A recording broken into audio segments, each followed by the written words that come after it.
Hello, hello. Good morning, ladies and gentlemen. Welcome to another episode of Spinner of Yarns, where we read you stories out loud. Channel's still open to any authors who would like to come on and promote their own works. But as we move forward, another addition I'm going to be adding is that as I write more, as I create more stories, I'm also going to leave the comments section open to anybody that would like to contribute. If you got a character that you'd like to see in a story, or you got a premise, a plot that is like you can't flesh it out. You don't really know where to go with it, but you'd like to see it turned into a story. Then leave it there. Give me some snippets. Maybe we can talk more. I don't know.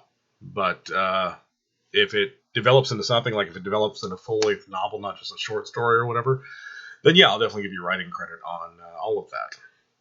And so let's go from there and create some good stories together and have a little fun. Or just sit back and listen.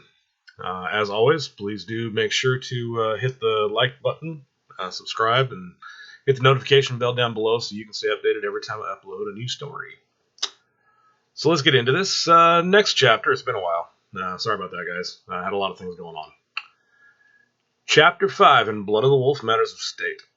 War, what is it good for? A month after Thunderguard returned the soldiers, the U.S. finally agreed to a peace treaty.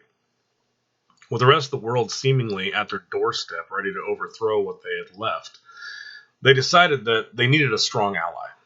A new president had been elected, and he brought a level head, as well as a no-nonsense approach to the negotiations. President William Miller signed a treaty with Michael that would give the U.S. all the weapons, armor, and medical supplies they needed to keep their enemies at bay. Michael also agreed to supply them with Shadow Wolf reinforcements to patrol their borders and coastlines while they rebuilt their dwindling ranks. President Miller was the first Native American president to ever be elected, and a man that Michael felt to be one of the most honorable he had met in a long while. He felt that through President Miller's leadership, the U.S. could get back to being the once great nation he remembered from his youth. It had been decades since they had a president that truly acted with the best interests of the people in mind. Michael breathed a sigh of relief because he never wanted war with the U.S. Although his responsibilities to Thunderguard were first and foremost, in his mind there was still a part of him that would always hold a sense of patriotism to the U.S. and its people. Over the next few weeks, terms of the U.S. treaty with Thunderguard spread to the other governments of the world. Soon Michael began receiving reports from his advisors that the other governments were demanding that Thunderguard supply them with the same weapons, armor, and medical supplies that had been given to the U.S., as well as key bits of technology which made them so advanced. Michael laughed and shook his head. He told his advisors to offer them medical supplies and treatments, but to tell them that Thunderguard would in no way offer support of weapons and technology to countries who currently posed a threat to its allies. World leaders refused the offer and said they considered it as an insult. They threatened to bring their entire collective arsenals down on Thunderguard if they didn't give in to their demands. Michael spent the next week listening to his advisors as they would enter and leave the room laughing at the outlandish demands and threats being thrown around by the governments of the world. Michael would just shake his head, and his response was the same every time. You know the answer. Only two governments offered to meet with Michael in person without ever making any demands. The Mexican president and Canadian prime minister met with him in Thunderguard to discuss becoming allies, because anyone that threatened the U.S. or Thunderguard's borders threatened them by the simple closeness of proximity. Michael happily signed a treaty with the Canadian prime minister under the same terms as the U.S. received. However, he explained to the Mexican president that he would only sign a treaty with them under the agreement that they would immediately use the weapons and armor to obliterate the drugs and cartels that ran rampant within their borders. When asked why he didn't place any demands on the Canadian Prime Minister, he responded that he didn't feel maple syrup and hockey to be much of a threat. The Mexican president smiled in amusement and nodded. We agree to your terms. The new alliance between Thunderguard, Canada, and Mexico only seemed to fuel the building animosity they were gathering from the other leaders of the world, especially seeing that Mexico and Canada were also armed with the same weaponry and armor as the U.S. Finally, Michael got fed up with hearing idle threats, so he personally issued a short but to-the-point answer to the leaders of the world.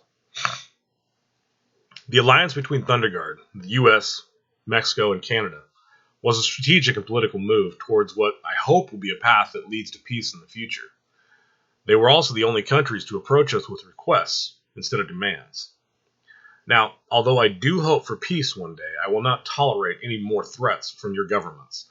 Attack if you wish, but it's your funeral. Once Michael cut off the video conference, the bee's nest erupted. World leaders everywhere began to issue the order for their military arsenals to mobilize. Within days, ships were on the water carrying troops, weapons, and vehicles towards the North American continent for war. President Miller gave the order to fire on any non-Allied ships entering U.S. waters, and he sent the warning out to all nations that had military heading their way. The Canadian Prime Minister and the Mexican President gave similar orders as well, with tensions so high, no one was taking any chances. Russia, North Korea, China, Africa, and Cuba were on the front lines of the attack. The U.S.'s European allies were staying out of the battle at this point, not wanting to get involved in the dispute. They were still upset over the new alliance with Thunderguard, but not enough that they wanted to disrupt U.S. relations. It was a hard-fought battle that seemed to teeter-totter at times, but with the new weapons and armor, the U.S., Canada, and Mexico definitely had the upper hand. Any ships or jets that did make it past U.S., Canada, or Mexican defenses ran directly into Thunderguard's automated defenses. Shadow Wolves were on alert, but aside from those that were out on mission helping allies on the front lines, none of them saw battle. It was starting to make some of them anxious for combat. Feeling that the leaders of the world now had a better understanding of how slim their chances were of winning this battle, Michael once again tried to negotiate. Again, he offered medical supplies and treatments that would heal any and all diseases that could ever affect their citizens. Farming and agricultural technology that would end hunger. He also offered technology that would end pollution, all if they would throw down their arms and come to a peaceful resolution. However, he added that this was conditional on their commitment to peace among their own people as well.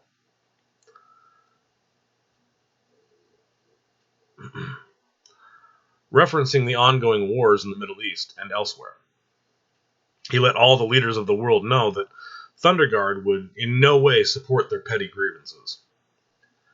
Even with all that he offered, the leaders of the world still refused. They continued to demand weapons and armor, with no intentions of agreeing to Michael's conditions. Michael shook his head in disappointment.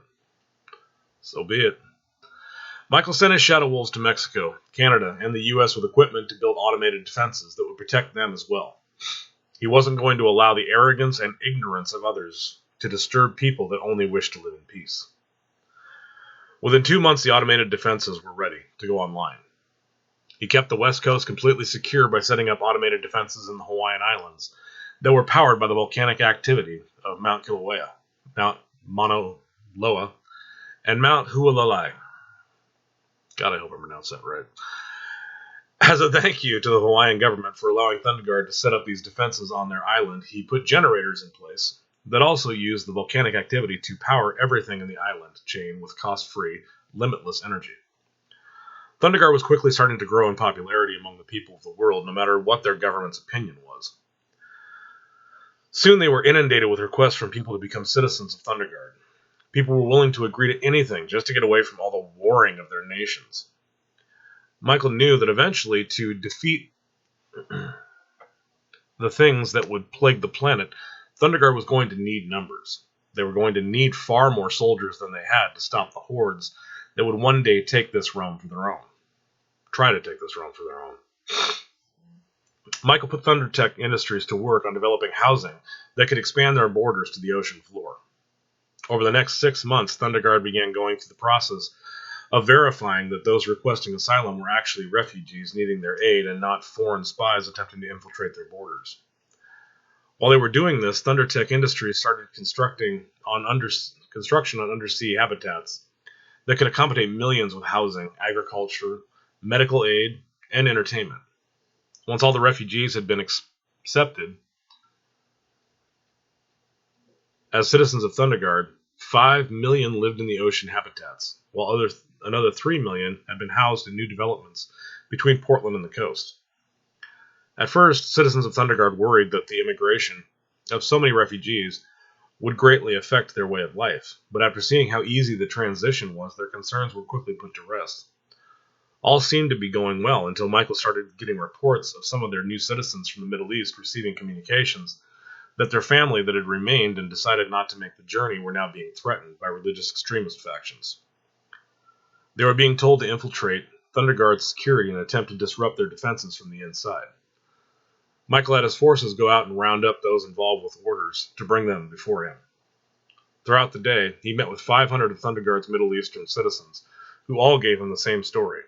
They didn't want to do anything to threaten their new home in any way, but they feared for their family members' safety. Michael reassured them all and told them he would handle it. Michael called Arthur and his shadow guard into a meeting.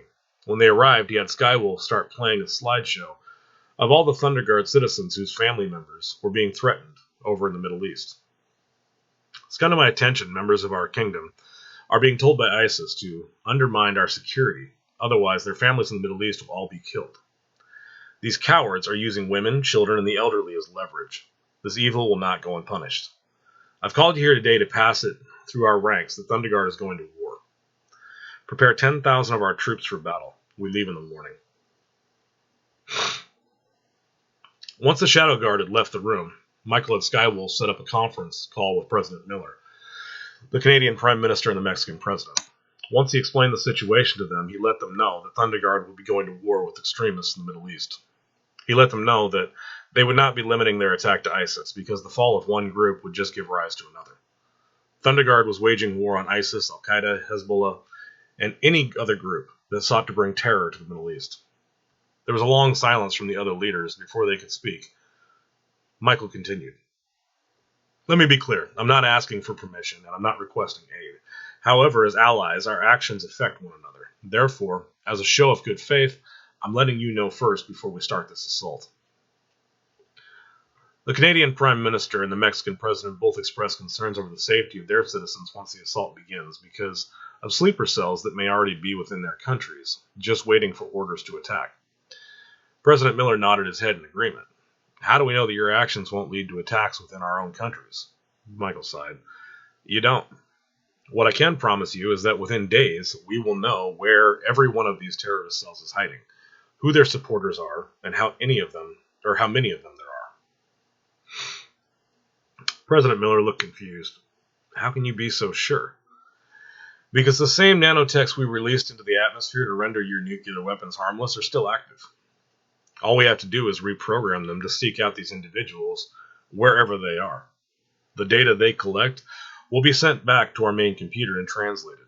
They will give themselves away because they can't hide from what they can't see. All three leaders looked surprised. The Mexican president spoke up before anyone else could respond. Will you be giving us access to this information? Yes. All the information that is collected will be sent from our computer directly to you. You will know as soon as we do who every member in these organizations is and where to find them. President Miller grinned ear to ear. How can we help? By informing any of your forces in the Middle East that we are coming, and that they can either help us exterminate these parasites or sit back and enjoy the show. President Miller nodded. Oh, I'm sure the men and women on the ground over there will want to be on the front lines when we finally bring this damn war to an end. I know they'll be looking forward to your arrival. The call ended with everybody smiling and looking forward to the coming days. By the morning, Skywolf had linked with the military mainframes in the US, Canada, and Mexico. All the nanotechs across the planet had been reprogrammed and had begun seeking out targets. Eyeball only had their flagship in the air for roughly an hour before data started coming in to be translated, and by the time they set down at the US base in Israel, Skywolf was sending them targets. Over the next few days, Thunderguard, the US, Canada, and Mexico were on a seek and destroy mission, exterminating every religious extremist on the list. They met with opposition from religious leaders, fearing that their more peaceful followers would get caught in the crossfire. However, Michael did his best to reassure them that this was not an attack on their religion, but a long overdue end to the terror and chaos that the extremist factions within their religion were causing. He told them no peace can be found amongst chaos. And although he understood their concerns, he hoped in time they would understand this needed to happen. Religious leaders continued to protest the attacks. There were some casualties among their followers who tried to defend those that were on the list out of fear of retaliation if they didn't. Nothing swayed this onslaught on religious extremism, though. In the grand scheme of things, these extremists were just a distraction from the bigger evils yet to come. However, they were not a distraction that Michael was going to tolerate. He looked at these extremists like children in need of a good spanking, and that was what they were going to receive now. After 2 months of hunting the extremists down, nearly everyone on the list that resided in the Middle East or in terrorist cells on the home front had been eliminated. Even if the Shadow Wolves had trouble tracking them at times, they couldn't escape the nanotechs that were always watching them. Millions of bodies were burned in massive fires in the desert. News coverage, of course, had no trouble painting a gruesome image. Depending on who did the reporting, the Shadow Wolves were made out to be heroes, while others reported them as bloodthirsty animals, worse than the terrorists they were hunting. Michael smiled in amusement while watching one of these news reports with a few of the U.S. military commanders. They think this is bad. Wait until we hunt them down in the other countries around the world. One of the generals looked a little shocked that Michael was talking about infiltrating other countries and continuing the onslaught. Don't you think that will cause greater tension than there already are? Michael shrugged. The entire world is already at war. What more can the leaders of the world do? Unfriend me on Facebook? The general laughed. I like you. If we had more people in this world willing to take a stand against terror like this, the men and women that serve under me might not have to go through the things they do, and be able to spend more time with their family, instead of constantly wondering if today is the day they get taken out by some sniper or a roadside bomb. Michael sent communications to the rest of the leaders of the world that he would share the contents of the list with them if they agreed to handle the terrorist cells within their own borders. He warned them, though, that if they didn't handle this problem, then the Shadow Wolves would, because he would no longer humor these religious extremists in their actions.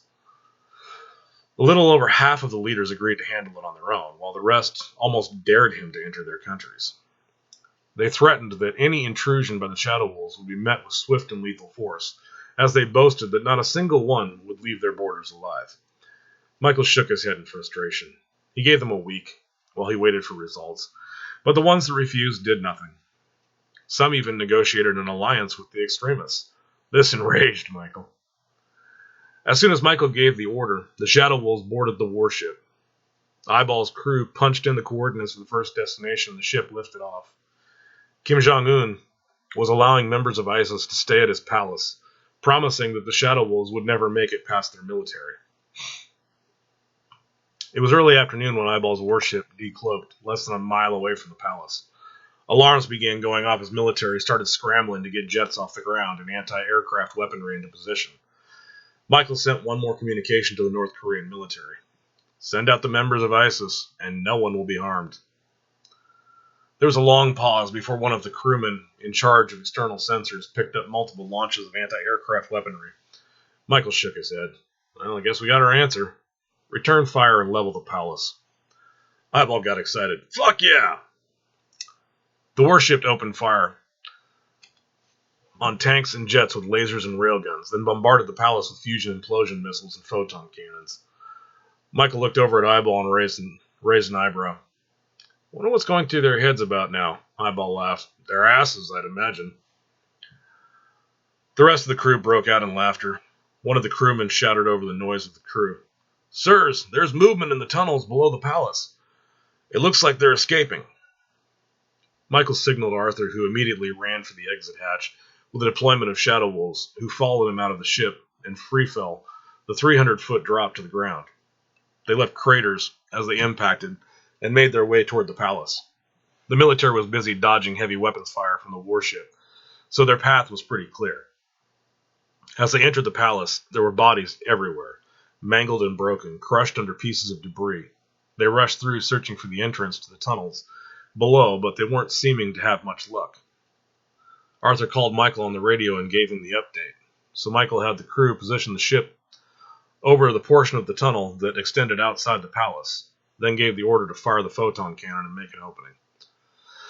Feeling the ground shudder from the impact of the photon cannon, Arthur came running outside with the Shadow Wolves in tow. He was greeted by a deep crater exposing an opening to the tunnel. Michael came over the radio. Your turn. Arthur and the Shadow Wolves descended down into the crater and entered the tunnel. They could hear many people running further down as they gave chase. It wasn't very well lit, so they had the advantage as they teleported through the shadows, catching up very quickly. When they spotted them, they fell upon the members of ISIS, as well as Kim Jong-un and his guards. Arthur thought it was going to be an easy job until he heard one of the Shadow Wolves yell from behind, "Holy shit!" Arthur turned around to see one of the ISIS members' skin turning metal, as he started growing in height and width. On his hands he had razor-sharp claws, and he began lashing out at the Shadow Wolves as he screamed, "Die, infidels!" The Shadow Wolves had the numbers, but all of their attacks were having difficulty penetrating this mutant's metal skin. Their supernatural strength was leaving dents on the surface, and Arthur's gauntlets were magic, so they were leaving deep grooves, but the mutant was doing just as much damage to their armor. Sometimes more as he tore off chunks with each swipe. Not enough to penetrate the armor, but enough that the damage was definitely noticeable. Arthur called Michael over the radio. "We need some help down here. Kim Jong-un's getting away, and one of the ISIS members turned out to be a pretty powerful mutant." Michael and the rest of his shadow guard jumped out of the hatch and down into the crater.